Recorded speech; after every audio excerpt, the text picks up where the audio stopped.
This is the show that has hosted everyone from Sugar Ray Leonard to Keith One-Time Thurman. This is Tough Talk Tonight, brought to you by Heavy Bag Boxing. Welcome to another episode of Tough Talk Tuesday. As always, I'm your host, Lucas Biggers. Alongside me, we got Chimsto Campo, Robert Alexander. What's going on, guys? Oh, good. Good to be back on Tough Talk, guys. We've had a weekend of boxing. Let's go ahead and get started right on top of things. This past weekend, we had Fundora getting rid of Booker in the fourth with the TKO victory. Guys, is Fundora still slept on, or is this just an easy win for him? Let's talk a little bit more about it. I don't think it was an easy win, but he just looked a little bit sluggish at first in the first two rounds, but seemed to get it together. His opponent, probably not the big test that he needs, but he kept busy and he did what he had to do. So I guess it's kind of like looking at Keith Thurman in a sense where he got the knockout, so he's back. Fundora never left though, so he looked pretty good. Third and fourth, he did had a fourth round knockout. So I think for the most part looked pretty good. He got a passing grade. Yeah, I mean, some guys that get these fights that don't matter a lot. You don't have a big name, and they let these guys hang on. And he didn't let him do that, Robbie. He got him out of there. Yeah, that's important, very important. But you got to remember, poor Fundora, because he had two bouts scheduled with Spence now that both were canceled, and he had no replacement for it. So in steps Booker. He finally gets in the ring. Rust is there, but he shook off the cobweb, so to speak. He did what he needed to do. He got the fourth round KO. He looked good, and he right now looks like the man to beat in that division. I would have favored him actually in a fight against Errol Spence, but are we ever going to see that fight? What's going on with this? The question is are we ever going to see Spence again? That's what the real question is. And if we do not, I think that speaks volumes upon Spence as a whole. I mean, we're talking about when he fought Crawford. I think we know, like, it seems like he's up. So would you be a betting man and say that we're going to see Spence? Or will we be Spence Fundora for that matter? No, James, you think he's done, huh? You going to hang him up? I think Spence is well done. Pride. Yeah, I wanted to say this before, and you guys don't like when I call out people like this, but man, you got to look at the Derrick James's situation, because he's got potentially now 3 fighters in that same stable who are all not fighting, and they're all at their prime. And I'm talking Spence, Charlo. Well, I guess the other Charlo isn't his. So I guess you really can't say that about the other Charlo. But you got the Spence situation, you got the Charlo situation. So I look at it as like, what's really going on in Derrick James in that situation? Maybe it's just the fighters. They're all from Texas. They all grew up, in the same type of environment, and then they made all this money fast, quick, and young. Maybe they just, took a turn for the worse. I don't know. Yeah, I'm not sure either, but it doesn't look good. I definitely don't blame Derrick James by any stretch of the means. I think it's just the character of these guys he's dealing with. Personally, I hope we would have saw Spence come back to see 100%. I don't think that's going to happen. Why? Did we ever hear why he pulled out both times? Was a reason given? I don't recall, but Didn't think so either. he was just wasn't 100%. I think he was in camp at one point. I think it's been health issues as far as like injuries in training, past injuries, and Just he never got himself to 100%. Mind you, you never go to a fight 100%. There's always something getting messed up, some type of injury or something like that. But I felt like either he didn't pass the medical or his team kind of like was like, nah, let's. I don't want to. They pulled the cord before seeing the worst bit. You know what I'm saying? Because he even said it. There was a tweet or X post that it caught my attention. He that was when he pulled out of the training camp. He was like, the worst thing that I could have done as an athlete, it was to drink. And he kind of, that sounded like he was like pretty much, I wouldn't say retiring, but pretty much saying like, like I'm done. My body's done with the sport. Yeah, I mean, that's pretty much retirement right there.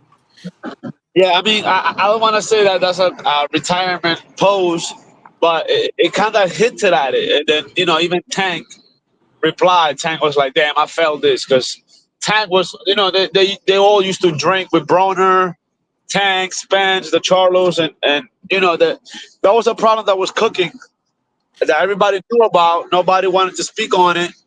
You know what I'm saying? A lot of these guys that deal with substances and a few other stuff. A lot of the trainers and their team and their managers, promoters, they know the stuff, but they keep it hidden because it will be bad for publicity. In the meantime, they're milking these guys for the time being because they're on the prime. But yeah, I completely agree. One of the worst things you can do as an athlete is alcohol. Mind you, I mean, all of the other stuff is bad as well, but alcohol is the worst out of all of them. I'll drink to that. and to back up Hobby's point, it's not just drinking; it's abuse of it, right? I feel like there's probably there's probably a substance abuse problem there with them. But yeah, that's a good point. But not to take away from Fundora. Again, I think Fundora is who to beat right now in this division. Whether you look at Keith Thurman being next, whether you look at some of the other fighters in this division at 154, he's in the best position he could be in his whole career. I mean, Fundora's risky. I think he's risky for everybody. It's the length, it's the height, it's the power. He's got a lot. I mean, he's quick. Everything about it would be like, man, we don't want to fight him. But right now, people do because he's got the belts. So he has to use that to his advantage, guys. Who do you want to see him fight next? Hey, to be honest, I'm kind of glad that the Fundora Spence fight didn't happen because to come back from the Crawford fight to fight Fundora, that was ballsy, but I think that would end up really bad. I think that would end up really bad, and I would have liked to see Spence go out like that. He probably would have taken a worse beating. God knows what would have happened, and then he probably would have not leave within his faculties. Who knows what would have happened? But I'm so, in a way, it's a bittersweet feeling because I want to, just like any boxing fan. You know what I'm saying? But at the same time, it's like I'm so glad because mentally he wasn't there. It looked like he took the fight, his team, the money, whatever it was. But then everybody realized like, no, we cannot do this. And I'm so glad that his team also pulled out because sometimes, everybody around you is waiting for that check as well. So they push you. Since they're not the ones that are going to take the hits. They keep telling you, nah, champ, let's go, let's do it. But I'm so glad that everybody agree and be like, no, let's not do this. You know what I'm saying? It's something that could be really bad, and this is boxing. This is not a basketball game. This is not a baseball game. No, this is something that can permanently damage you for life. So I'm so glad that in a way his team kind of like pulled him out. I agree with you there. We're going to talk more now about the Fundora because we want to see where he's going from here. They've ordered Fundora to face Zayas next by the WBC.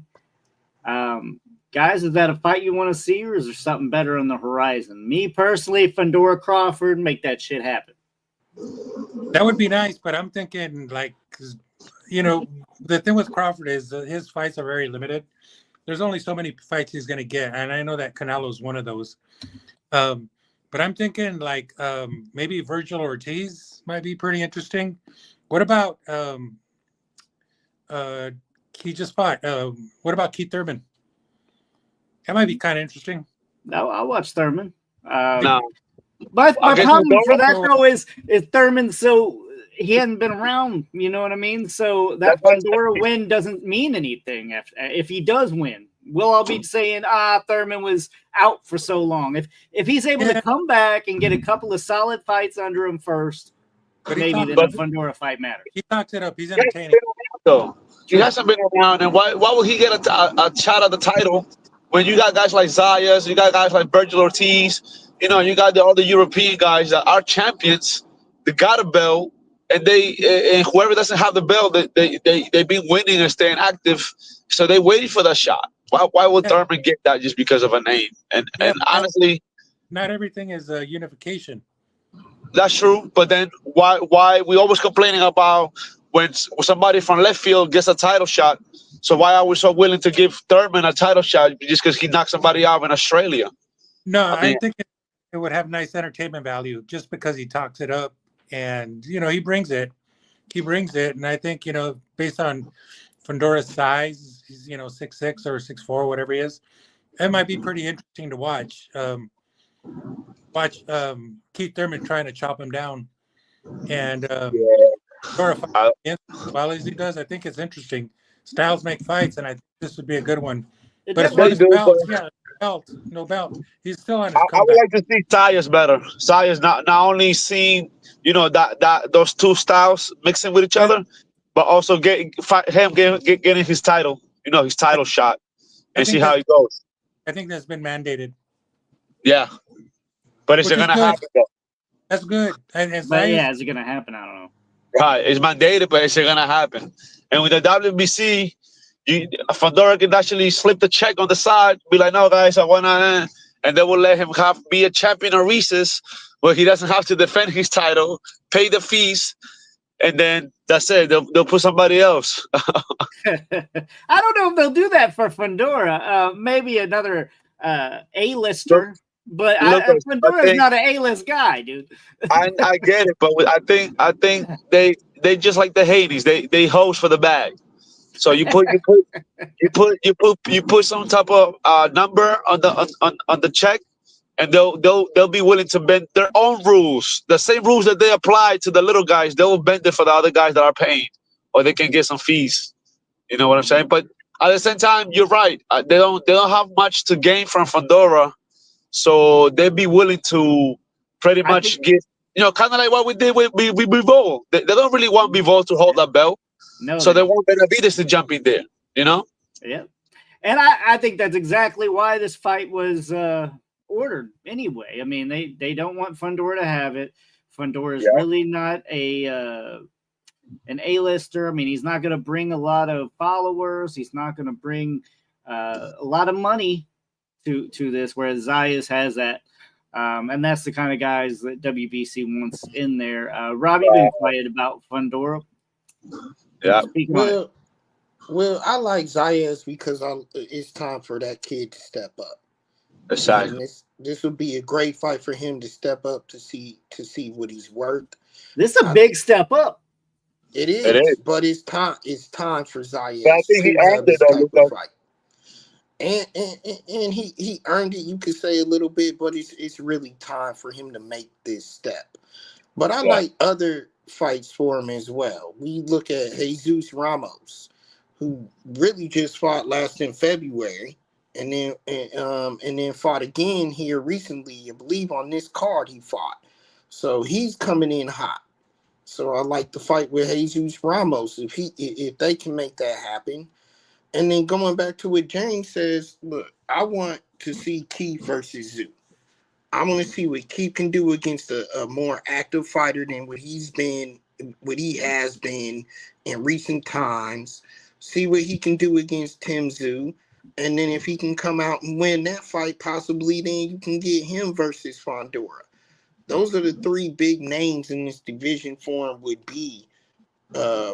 As far as rankings, it would be Ramos, it would be, the winner between Thurman and Zoo, even though Thurman isn't ranked yet. I'm pretty sure they'll change that soon, And especially if he hey, beats Zoo. and Zoo is got 2 losses in a row, man. Like he's losing his value too. And then Zayas. Those are the 3 biggest names in this division. What about Murtazaliev, the guy who beat Tim Zhu? Knocked him out, in fact. Poor guy hasn't gotten a bout yet, right? And he won't. He won't either. People are going to avoid him. That's the boogeyman. I think if you really want to test the waters, though, the biggest fight to me, James, and you touched on, is Virgil Ortiz. Yeah. Especially given the challenges that he's had in his last couple of fights and figuring out his opponent. Fundora is going to be a harder opponent for him to figure out, and it's going to be a close bout. And Fundora now getting more clout under him. I don't think you have the judging swaying in that. I think Fundora could get the benefit of the doubt in a close fight with Ortiz. So I think Ortiz would actually have to really step up into shape if he wanted to beat Fundora. Oh shit, Fundora Ortiz, that's fight of the decade potentially. That's huge. Yeah, that is big. Yeah. There's a few other guys in that division right quick that I'd love to see, and I haven't seen Charles Conwell fight in a while. Love to see him fight, and again, Murtazaliev. I mean, in fact, those 2 guys going at it would be like that would be a war. But for Fundora, it looks like Zayas, and then who knows? Maybe it is Ortiz after that. If he beats Zayas, that's a big if. Zayas is good. Yeah, Zayas is good. This is a big jump, though. We got to remember. I mean, experience-wise, what would you guys say is Zayas' hardest opponent so far? For Zayas, that's so far, I'm not sure. That's my point. Is like, wasn't it? Zayas is good. We see that gatekeeper. Was it? What was it? Was it Pedraza or somebody? Maybe. No, I don't think he has even anybody that experienced. This is going to be a huge jump. Maybe I got it up here. Maybe you mean Teixeira, Patrick Teixeira. Yeah. That was okay. Yeah, this is a bet, but it went to a decision. I don't know. I'm just saying it's a big jump there. Dalia Duran. Hi, guys. Zaya's not sure. Huge reach against him, but body punches will slow Fundora down. Definitely will, but he's got a huge reach, and that reach, if used right, Zaya's going to have a hard time getting in and landing anything. Luckily for him, Fundora don't box like that usually. He kind of fights a little small, but what were we going to say, Rob? Well, to me, a lot of Zayas' most recent opponents haven't really been that strong to challenge him. Therefore, they really haven't bought the fight to Zayas, and Zayas appears to me to be like he's not that aggressive of a fighter. So if he gets in there with a guy like Fundora, then all those talents, all those skills that we know he has in the bag has to come out to play. Would you also say that the chin hasn't yet been verified either for Xander Zayas? Not at all. Yeah, at all. There's a lot of question marks around Zayas. I mean, he definitely leaves a lot that we want to see more of, but at the same point, there's a lot of question marks. And a fight like this, very good. I would pay it. I mean, whether it's pay-per-view or not, I would hope not. But but we know how they do, right, guys? But I kind of agree with Dalia, though. That's why I bought out Ortiz. I think Ortiz is the best move and the biggest fight for both fighters. You do, huh? Yeah, definitely. Well, that's the fight that Ortiz needs as well. I mean, there's a good few fights out there. I think Crawford is a big one for him. But I think a real good step and a tough one would be Fundora. You think Go ahead. It seems to make sense that Virgil Ortiz and Fundora would meet. I think that could be made. Do you think Ortiz has a lot easier time getting inside rather than Zayas? Man, that's going to be interesting to watch. Because when you get inside, you're fighting Fundora. I don't know that you want to be inside against Fundora. He fights well on the inside. For which a is lanky guy. cool for a guy that size and that reach. His uppercut is one of his best tools. And he was landing it in his last fight. It was coming. So against Virgil, that could be really, really interesting. See how that plays out.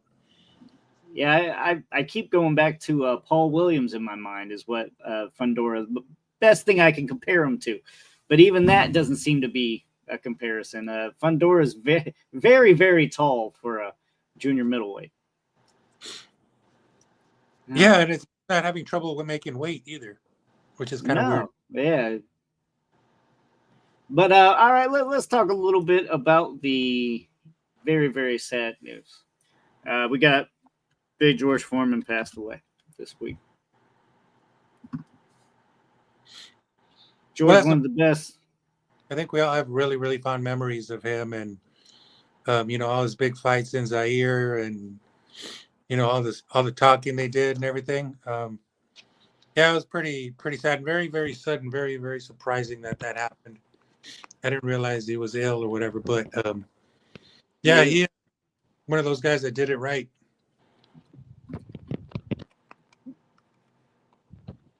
Yeah, Rip Big George.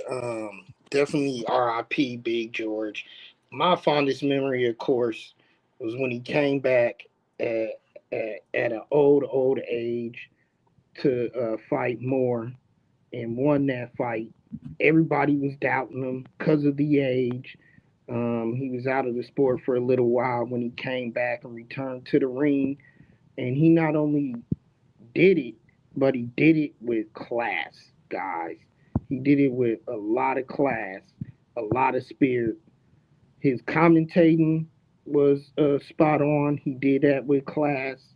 Pretty much a lot of the stuff that he did, to me, he was a very classy guy, a very great champ, and one of the kings that they don't talk about, really. Yeah, I mean, everybody's got to love George Foreman, even if it's just outside of boxing. You got to love the personality, right? He's just larger than life, and to see someone leave the sport and come back and just be completely different, but yet still come back and win. Is he still not the oldest heavyweight champion of all time? He still holds that record, right? For heavyweight, I believe. Yeah, that's what I mean. Oldest heavyweight. Bernard owns the other stuff, right? Oldest champion of any division. But I mean, Big George had a completely different career, almost two different careers, right? Amazing.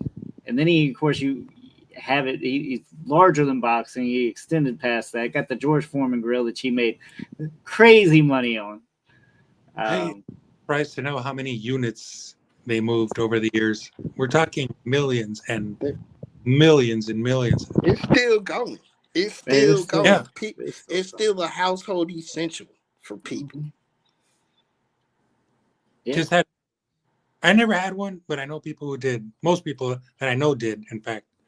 They never used them. You know what? I'm going out and buying one tonight just because. Hey, I used mine. I've used it quite a bit. But I don't have one anymore. I lost it in the moves or something. But regardless, very sad to hear about George Foreman's passing, and heavy bag wishes his family and friends all the best, and our severe condolences. And he's got the old school. He's got the old school record, 76-5. Man, lots of fights. Everybody, if you can, go back and check out that movie Big George. I went back and saw it when he passed. Great movie, documented everything. I believe he was involved a little bit in telling the story. So yeah, go check that out if you're interested.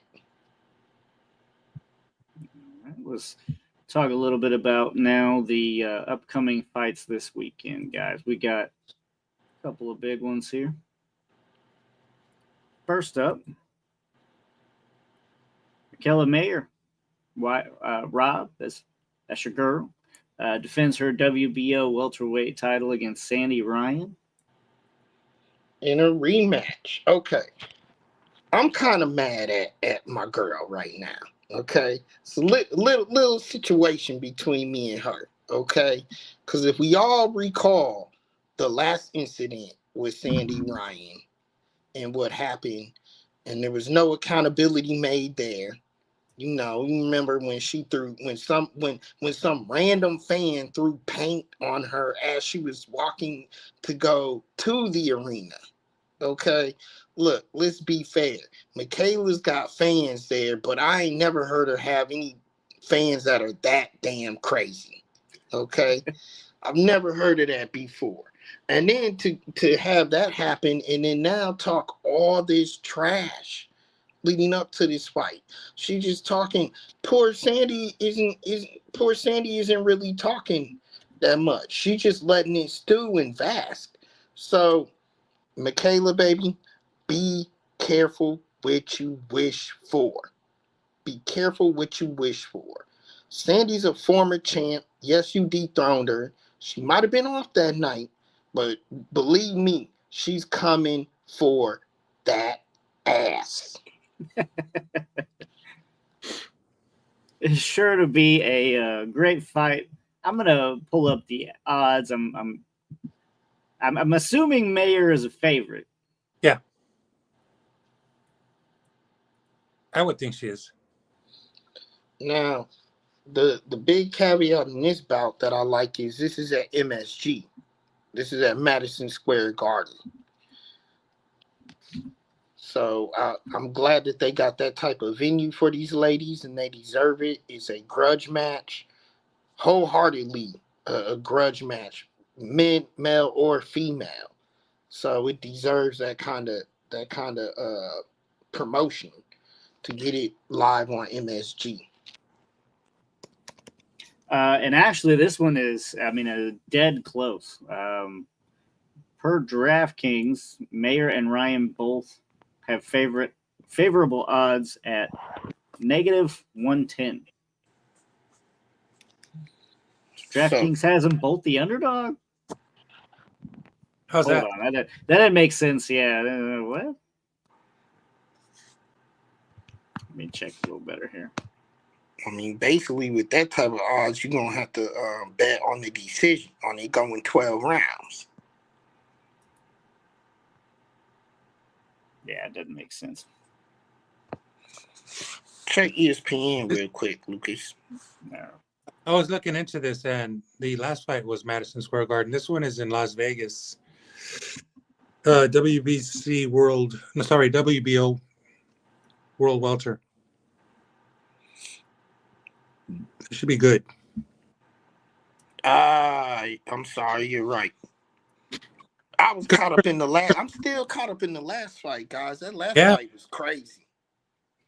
Those are really close odds. It's basically even, but they're on the screen. Dead even. So it's going to be a really close fight. Good fight for women's boxing. Y'all should definitely check this one out. Rob, you favoring Mayer going into this fight as well? No, you're picking Ryan. No, so much so, and you hate this when this happens, but I'm reading right now that there already is another rematch clause in this fight. They put that in there for a reason. I do not think Mayer will win this one. I think she bit off more than she could chew. I think Sandy is ultra motivated. And the first fight was pretty close, too. The first fight, even with everything happening, it was close. But Sandy was off. And everybody knew it. She's not going to be off Saturday. Yeah, it was a majority decision. Somebody had it a draw. So no, I have Sandy Ryan taking this one. Like I said, it's already decision? It's gonna go to decision. Yeah, it's gonna go to decision. I think Mikaela Mayer knocks her out. Really? Oh, snap. Yeah, in 7 or 8. You just throwing that out there, James? What the hell? Oh yeah.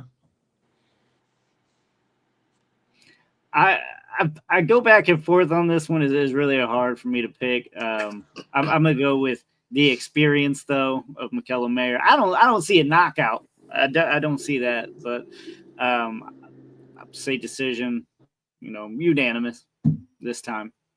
Puts a little bit more of an exclamation point. Tries to separate herself from the lesser experienced Sandy Ryan. Let's see. So my girl, and I'm the only one that picked against her. Damn it. Funny how that works. Also, same night, not the same card.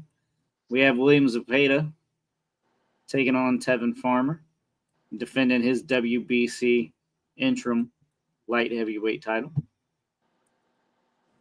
Guys, Farmer's careers kind of was hot. He went cold. He's kind of back in the mix of things. Is Farmer back enough to take on a guy like William Zepeda? Well, go ahead, James. I think that for Farmer, that's an uphill battle. I mean, he's seen a lot of rounds and has been around for quite some time, and he's still good. He's got good hand speed. He's got good vision, good feet. But I think that he's a little bit outmatched by Valenzuela. Just the fact that Valenzuela throws so many punches, that's going to be a real task for Tevin Farmer to be able to keep up with him like that. So no, I'm looking at maybe a stoppage for Valenzuela, probably middle rounds like 7 or 8 as well. Got to knock out. Hopefully, Tevin Farmer's still got something left in him. I haven't seen him fight in a while. Well, he just fought Zepeda. Yeah, it was a rematch, but right. He just fought Zepeda, and I think he proved he has more in the tank in that last fight. That last fight was extremely close. To me, in my opinion, it was it's a classic example of a tale of two halves. I thought Farmer started where he needed to start. Zepeda started too slow. But even in the middle rounds, when Zepeda was trying to show dominance and trying to separate himself from Farmer in that fight, Farmer still threw some shots in there that was like, okay, I'm still here. I'm still gonna hurt you. I'm still gonna use my game plan against you and everything. I've said this before about Farmer. Farmer was young enough, and he was so active, trying to get his name out there, that he took a step back, and that actually, in my opinion, ended up helping him. And now that he's back active again, he's getting more and more acclimated back to the ring, and he's starting to show glimpses of the Farmer that we've seen old, with some new nuances in there. So you take an old Farmer and put him as a more seasoned, balanced, boxer now, and this being the second time around, I think he can figure out Zepeda. I think he'll again start fast, and if Zepeda tries to inch his way into the fight like he did last time, Farmer and them's gonna have a game plan for him. I really like Farmer in this fight. I like him to where you say Zepeda gets the knockout. I think Farmer gets the knockout. Really? Okay. They're fighting on Zepeda's home court. Well, not exactly his home court, but in Mexico, yeah, way southern Mexico. Who knows? I just want to see someone get whooped. It says they're fighting in Cancun. I'm not even sure where they're fighting, to be honest with you. But this fight for me, I don't know. I think we saw the last bit of Tevin Farmer that we had with that last fight. I really do. I think from here, Zepeda stays undefeated, and is able to figure out and move a little quicker in these first few rounds instead of taking so long to get going. He's able to counter whatever Farmer can throw at him. And like I said, I think Farmer's wrapped up. I think this is about done for him. I'm kind of agreeing with James there. I'm hoping, though, because I am a fan of Farmer. I was. That he does have a showing that proves me wrong. But, Rob, I don't know. I just have my doubts. That's fine. We're going to do a segment next time called Eat Your Words. I like to do that. No, you don't. You don't eat your words. No, for y'all. You like us to eat our words, yeah. All right. Move through some of these topics a little faster than what I thought we would, guys. That's okay. We can get out of here on time for a change. We're just I feel like I'm forgetting something. looking at this card in Cancun, Yocosta Valle from Argentina. She's fighting Marlon Esparza, so that should be a really, really good fight as well. So that's one I don't want to miss. What's the? You know what? Your ESPN's failing me, Rob, because all it has is the Zepeda Farmer match. Like, it doesn't show the undercard like they usually do. That's because undercards as of late have been shit. Well, James just said there's an undercard on there that's nice. So yeah, Esparza Valle should be really, really good. But yeah, ESPN don't even have that shit on there. Like it's a one fight card. But which is weird because they have all these other cards and they have the undercards for all of these guys, even the low as the 6-round fights. How do you not put that one on there? It didn't get canceled or something on the slide, did it? No. What That's good. What telecast is who's broadcasting this fight? Oh, for that one, it is DAZN. DAZN is broadcasting it. Okay. Pay to Farmer.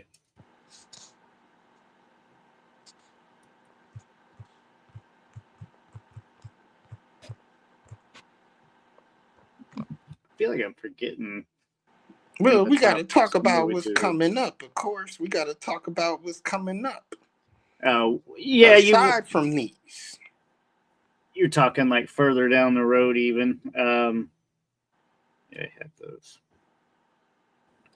I just think it was a little premature to talk about some of those just because they are a little bit a ways down the way. No, you gotta liven them up, Lucas.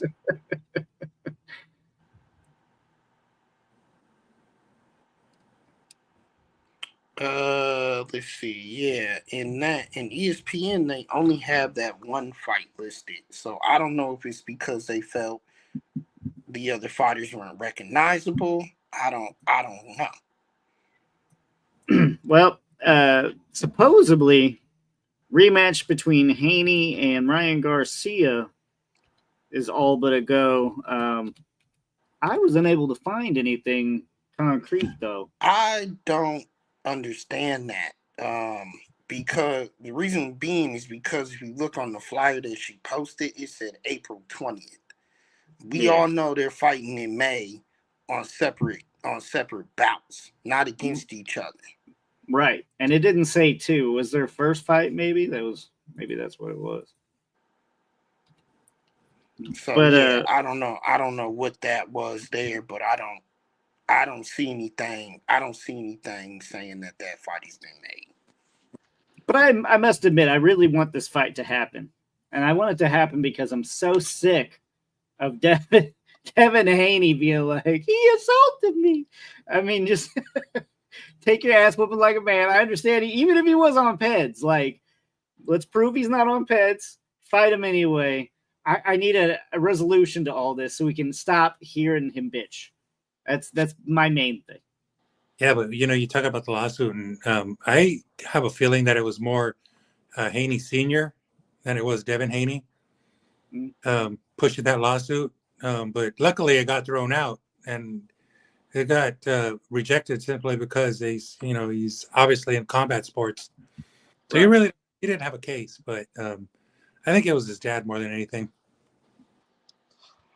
That's fair. Not that it matters. Yeah, I mean, to me, I don't even think it should go to a no contest. I mean, I agree you shouldn't have been in there, but why didn't we catch before? I don't know. I don't like it. I don't want to see Devin Haney back in the ring unless it's against Ryan Garcia. I'm sorry, the Jose Ramirez. No offense to him, but that can be later. I mean, we need to finish the Ryan Garcia saga that happened. Well, I agree, but remember, Ryan's all. Here's the thing, and this is why I love this action in May. Period. Devin Haney hasn't fought in a year. Ryan Garcia was suspended for a year. He hasn't fought in a year. Teofimo Lopez really hasn't fought in a year. We need to start seeing these guys be active. Period. You know you're not going to see Ryan Garcia jump to Devin Haney rematch after both of them have been off for a year. No. I mean, I get that, but we at least need like competitive matchups. Who really wants to see these walkovers? Those are competitive. Those are competitive because those are active fighters. Ramirez has been active. Listen, you can be active and not be necessarily in a fight. If you know what I mean. I don't foresee any of those oppositions actually putting up much opposition against that. It seems like a straight A and B card. Straight A and B card. So Raleigh is always entertaining. Entertaining does not mean competitive. He's always going to be entertaining. He's always going to be. Raleigh Romero is entertaining out of the ring. In the ring, not so much. Yeah. He brings it. He brings it. Fucking annoying ass. I hope he gets knocked out just to stop the I don't want to hear it. Whatever. That's an entertaining fight to me. Ramirez, like I said, is active. He's active. And Haney, again, a year layoff coming off. We don't know how he's going to react to that loss against Ryan. And personally, we probably want to see him, we probably want to see him come back and kick ass. And this is not a dud he's fighting. If he whoops Jose Ramirez's ass, that definitely sets up for the rematch. And then Teofimo Barbosa, that's a tough fight. I don't care who you tell it to. That's a tough fight. Yeah, that's the most competitive. I will agree there. Yeah. But Raleigh Romero, I don't know. I mean, I don't know. I don't really see him putting up much against Ryan Garcia. But then again, Ryan Garcia hasn't really proved a lot either. Other than that, he can take some peds and beat up on Devin Haney. I mean, that's about all we've seen. Do you recall seeing Raleigh Romero after I think it was Pitbull Cruz fought him, correct? Yeah. All right.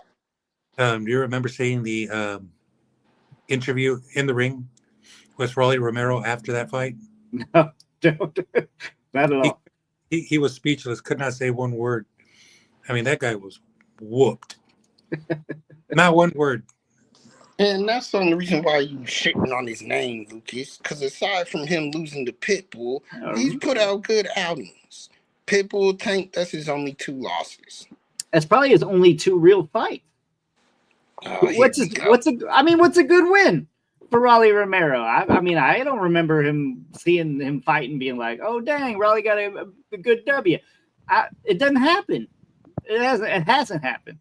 In fact, I'll go as far as to say Raleigh Romero should have lost to a 40-year-old. That fight that got stopped. You know it too. You know it too, Rob. That fight that got stopped by Tony Weeks. I think it was Tony Weeks. But that fight got stopped prematurely. Or Barroza was going to fuck that dude up. No comment. Because you know it's damn true. Let's be honest here. Yeah, Raleigh Romero has yet to show me a performance that I'm like, that dude's got the stuff. All I've heard is a name, and I've heard that other boxers know him, and he's a little goofy. But as far as boxing ability, he has yet to display shit. that made me think this guy's a good fighter. I'm being straight up. I think what it is with Romero is that he talks up a big ball game and that tends to sell. And that's, what promoters want to see. That's, half of the package now is how much shit they can talk. Yeah. The record and the resume combined. Yeah, I mean, you're not wrong there. He definitely does sell himself, so he makes it easier for him. But in the ring, he doesn't sell anything. He sells like he's faking it until he tries to make it. That's what it looks like to me. He doesn't really appear to be a good fighter. No, I think he's middle of the road. I mean, he's definitely not like in the top 10 in his division across the board. But he keeps getting those fights, and he's got good management, and he's got good promoters that keep getting him in those fights. Actually, the circus that Ryan Garcia brings kind of needs someone like that. Because he himself is bullshit. Yeah, like a little bit of a circus act. He's the perfect foil for the circus, and so I think that's part of the reason he's there. I can see that. The rest of the card speaks for itself. I can see that. I can see him being in there to sell the tickets for Ryan Garcia and be that big opposition, that loudmouth opposition that everybody will root for Ryan. They're trying to make Ryan the guy to root for, but I don't know if he can be that after testing positive. They're trying to kind of swoop that to the side like that never happened. And you're not going to get around that. For me, I would love to see Ryan Garcia actually do a 24/7 testing. I think it should be required after coming off a suspension for PED use. Why it's not, just doesn't make any fucking sense. But well, I think that he's committed to 24/7 testing now. I'm not sure. I could look that up, but I think that there was somewhat of a commitment there. Rob, you heard anything about that? No, but I wouldn't doubt it. He's admitted that he made a mistake with the PEDs, but he was careless through that whole camp. He's admitted being careless through that whole camp. There's no one. I'm surprised cocaine wasn't relevant in there. Yeah, me too. I don't know. I tried looking it up, but I don't see anything. All I saw was that he has to agree to 24/7 VADA testing to be able to rematch. I didn't really see anything, but maybe so. I'm hoping he is. Not a lot of people are doing no 24/7 testing. According to Ring Magazine, he enrolled in testing with VADA in California. Right. Ahead of the Rolly Romero fight. So Good. Yeah, he's doubled down on it to prove that he's clean, and he enrolled for VADA testing, at least for this bout. Yep. And he signed up for probably not.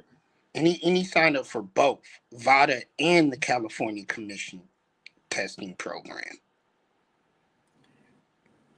Well, you're fighting for a title. I mean, he's not right now, but when he fought Haney, right? I mean, that should have been the clean boxing program. It should have been the WBC, unless they just gave up on that. I don't know about you guys. I haven't heard of much about the WBC clean boxing program anymore. Leads me to believe, I don't know, it's kind of falling through the cracks, but you don't hear a lot about testing anymore until somebody just pops positive. Right? We don't hear anybody else of when it starts, when it ends. Right. Well, the interesting thing in this article is it says also Jose Ramirez is enrolled in VADA testing as well as the only fighter on this card. Well, Haney is as well, but they said as is most cases for Robert Garcia fighters. So I'm thinking maybe Robert Garcia, as a caveat to be in his camp, he wants you to do the VADA testing.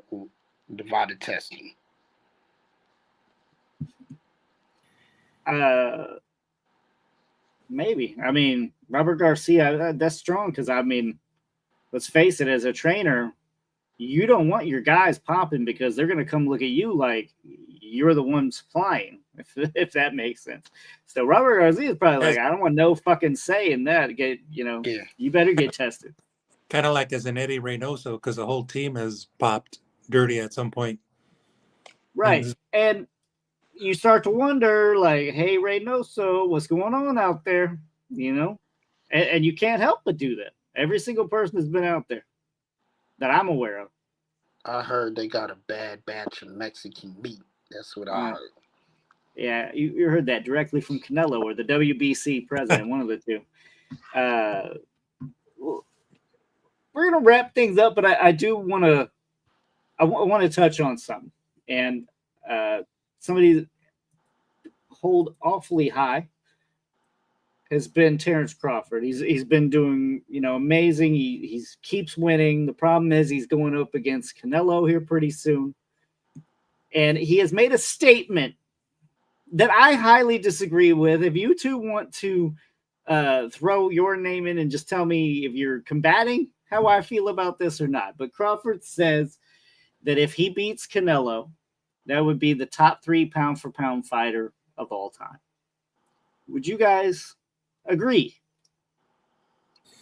I think that there's some essence of truth there. Of all time, though? I'm not going to, yeah. Wow, okay. What other match is there this year or the previous year that was that big? I mean, we're 6 months out, but I don't know of anything that other than Bivol, Beterbiev, but that's not like a really big public fight. This was more like insiders, more like boxing hardcores looking for Bivol, Beterbiev. But every time Canelo fights, it's a big thing. I mean, he's fighting Skull, and that's getting a lot of attention, and no one's ever heard of Skull. Can you imagine what the hype is going to be like going into fight week? This is huge. This is a big, big fight. Crawford, Canelo is. I can't think of anything bigger. So, yeah, that's a pretty big statement, but I'm really not going to fight it because I don't know of any other. I mean, to be a top pound-for-pound fighter of all time, though, just off a Canelo win, does that mean Bivol is pound-for-pound? I can't do that. I can't do that to Crawford. He's twice undisputed on top of that. But who did he beat to do that, James? That's my point. But, I mean, he's got some pretty undisputed is undisputed. Yeah, he's got some pretty good names on his resume. Not great, not a lot. Canelo's resume. Not great at all. Well, look. There's a far stretch from great, Rob. I mean, I don't see that. I don't see the record there. Accolades alone, no. Correct me if I'm wrong. Accolades alone. If he beats Skull, hold on. Correct me if I'm wrong, James. If he beats Skull, Canelo is back to being undisputed at 168. Is that correct? Yeah, he gets the IBF belt. Then Terrence would not only be 3-time division undisputed, but he'd be in 3 different weight classes, but he'd be undisputed now at 168, coming all the way down from 154. That's saying a lot. And who else has done that? Who else has been undisputed in 3 divisions? I mean, there's not a lot. I'll give you that. As far as an accolade is concerned, that accolade matters a lot. But again, he would not be clearing out the division, right? He's just beating one man in Canelo. Undisputed is undisputed. You keep saying that. You cannot dispute the but it does dispute rules, right? So it's just like any other belt, right? If suddenly the WBC just gave Rolly Romero, just like we were talking about, we're awarding him the title, so now Garcia has to beat Romero. That's still an accolade that really didn't accomplish jack shit. I love Crawford. I'm not saying he's bad, right? But to claim he's top 3 pound for pound of all time, of all boxers, above Manny Pacquiao, But I mean, Floyd Mayweather, I guess. So I guess it would be Floyd, Manny, and then Crawford. I disagree. I highly disagree. He has not one big name, not one solid dude that he has fought. We already talked about Spence. Everybody keeps bringing up Spence. Spence is used goods. We might not have seen Spence win. The only other name that people can throw is Porter. Porter damn near beat him, right? And he retired after that fight. You have no one of any significance on Crawford's record. I'm sorry, but I don't see it. It's not there. The pound for pound status is not there. He does have those accolades. He does have undisputed in 2 weight divisions, but what did he do to get it? Nothing. It's the same as saying like Klitschko was one of the best heavyweight fighters of all time. You fought in one of the weakest eras. Who did you beat to accomplish this? You beat no one. You beat no one. And you laid on people to do it. I'm sorry, but Crawford has got to slow starts. I've been wanting to see him in these fights because I think he's capable of doing some amazing things in that ring. The problem is we never got to see it. Is it all his fault? No, it isn't. He didn't get any of those fights because Al Heyman was strong-arming him. They wanted him to be a part of PBC before he gets any of those fights. But that still remains the fact that you have no one on your record and you're claiming one win will make you the best or one of the top pound-for-pound fighters that have ever stepped in that ring. And I just don't see it. The only other name that comes to mind is Alexander Usyk. Right. But you know what? For this victory, if I think it's a big if, I think there's a good possibility there. But I think it's a loss. I think if he beats Canelo, and Canelo is not exactly a spring chicken, there's a good chance that Crawford walks away with a victory here, based on age and youth and agility. And Canelo's a slight bit in decline here. He's one punching a lot. He's often flat-footed. There's a lot of advantages here for Terence Crawford. And he can take advantage. He beats the top dog, and that's where you get that top 3 of all time, blah blah blah appeal. I can't crown it, even if he does win. But I'm saying he does not win. I mean, you're jumping weight divisions, and Canelo. This is what Canelo does. This is what he's good at. This is what he's mastered, is having these little guys come up and he beats the piss out of them. I will say Crawford's a little bit more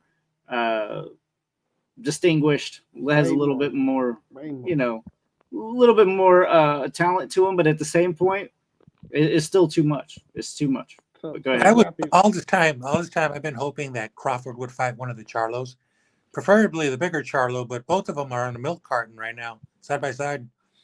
I'm being honest. I'm afraid that Crawford takes this fight, win or lose, we don't see Crawford again. That's what I'm afraid of. He walks away. Win or lose. And okay, hang on. Let's finish this up though. No, so rapid fire on this topic. Oh, okay. Go ahead. Rapid fire question. So, which I don't have any other rapid fire. So this works. Hey, it's already 9, so it's okay. 10 your turn. If let's say, because we're talking pound for pound all time, right? So we're gonna throw the weight out there because at this point we'll say Crawford can fight anywhere between 154 to 168, I guess, at this point. Question for you here then. So if Crawford beats Canelo, then Ortiz, then Boots Ennis, will he get your nod? I mean, that would definitely be a lot closer there. He has to beat some other names, though. So, yeah, I agree. If you're saying he beats Canelo, that in itself is not enough. But, yes, if he goes on and he takes on Ortiz, he takes on some of those other top guys in the division or above, when it stays at 168 even, and he defends against guys like a Caleb Plant and he beats those guys too, you're probably going to get my nod because you came up all those weight divisions and you're able to stay there. That's going to say something. That's going to say something.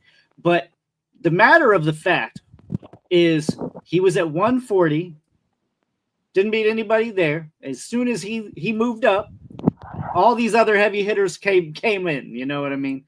He didn't get really any good fights at 147, but he was able to collect all those belts. 154 now is starting to fill up, guys. It really is, with some talent, and he ain't going to fight any of them either. It makes it look like you just jumped divisions and did jack shit. You're like, what did you do? What did you do? That's a shame right there that he's not fighting it before. It is. And like I said earlier, I am truly afraid that he's just going to go fight Canelo, lose, say, I dared to be great, just like Mikey Garcia, right off into the sunset. And then we're all going to be like, oh, Crawford's so good. And I have to say he's not, because he didn't prove it. Now, I'm not saying he's not, but if you retire off what you have left and your resume on your boxing record, it is not enough to call you a great fighter. I don't. You're a good fighter right now.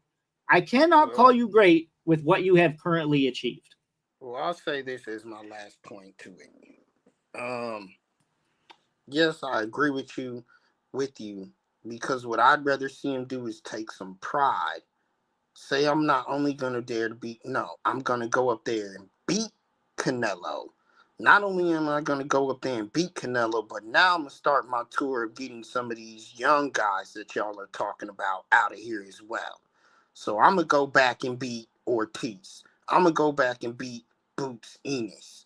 Guys like that y'all are calling the next great fighters. I'm going to do something like that. And that's what separates him to me from the greats, is that he doesn't have that in him. And unfortunately, none of these guys do. And the reason being, it's the money. You need to blame the money. They're making retirement worthy money. Therefore, the hunger is not there. Hey, I hear what you're saying, but you're calling yourself the pound for pound. You're not calling yourself, hey, I make the money. You're not saying that. That's accurate. If you're going out and saying I make the money, okay, you make the money. But you're going out here saying you're pound for pound, dude. I'm sorry, 1/3 of Floyd's resume, 1/3 of it is better than anything Crawford can dish out. And you would agree to that. Manny Pacquiao, probably 1/8 of either one of theirs resume. And you're going to consider yourself on their level? Get the fuck out of here. You have to prove it first. I am not that guy that says, oh, well, I see your talent. I can match it against this other guy. I think you'll win, so I'm going to put you on the pound for pound. No, I'm not.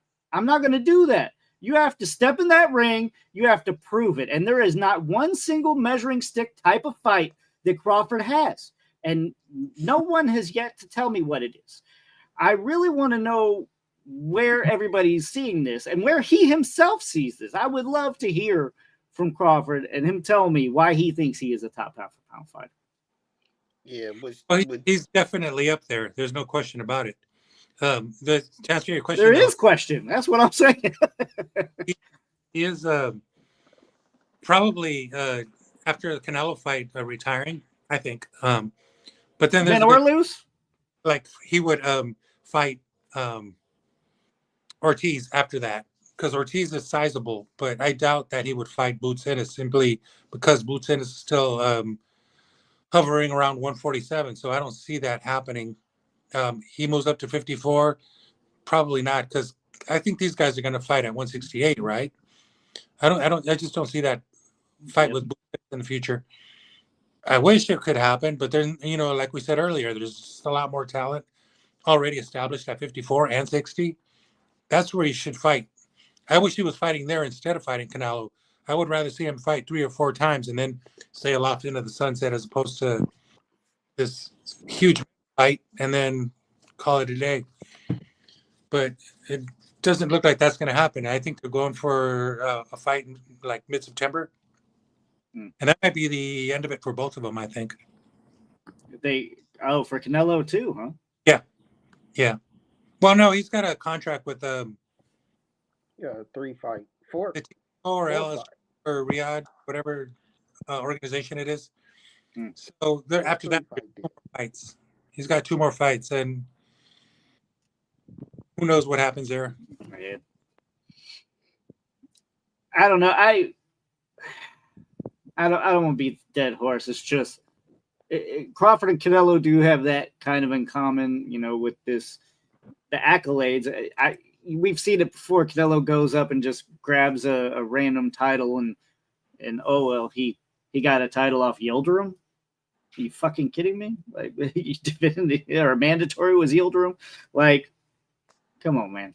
Make any of this make sense. I do think Crawford's talented, but there's no way you can call yourself that. Even if you did win, which I think is a long shot. Would you guys think? Because a lot of people say that Crawford has good chances. Would you think right now he is a close underdog? I'm looking it up as we're talking. I think to be the underdog. And you know what? He has to be an underdog, yeah. This could end in a decision. If it goes to decision, we might have a new champ. That's okay. I mean, you never know. This is boxing, so if you guys were gambling men, what would you say the odds were? I'm just going to say there could be pretty close. I don't see a wide spread there. I don't see a big spread. Rob? Hell if I know. Honestly. You guys are going to be surprised because I know I am. I'm kind of like, what the fuck? I don't see. Go ahead. I'm thinking they're pretty close. I mean, like under 200, minus 200 for Canelo or something in that area. Maybe less. Yeah. Or Canelo could be heavily favored because of the weight. As well. No, Canelo is a favorite, but almost as close as the Sandy Ryan fight. Here it goes. Holy shit. That's close. I don't see it. Maybe if like they were around the same weight, I could kind of get with that, but you got Crawford who's fought at 150. Has he even fought at 160 yet? No. He's skipping 160 to go to 168 with no rehydration clause. And people believe in Crawford that much. That's a strong statement. That's a strong statement from Vegas. That's a strong statement, period. I mean, those are close odds against somebody who would say the odds are definitely stacked against Crawford from weight. And Canelo's going to call most of those shots.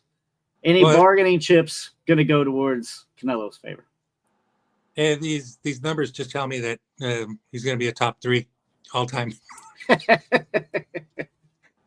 All right. Well, I want to thank you all for tuning in. Don't forget to check us out every Tuesday, 9 p.m. Eastern, 6 p.m. Pacific. As always, we don't pull any punches, and we'll see you again next week.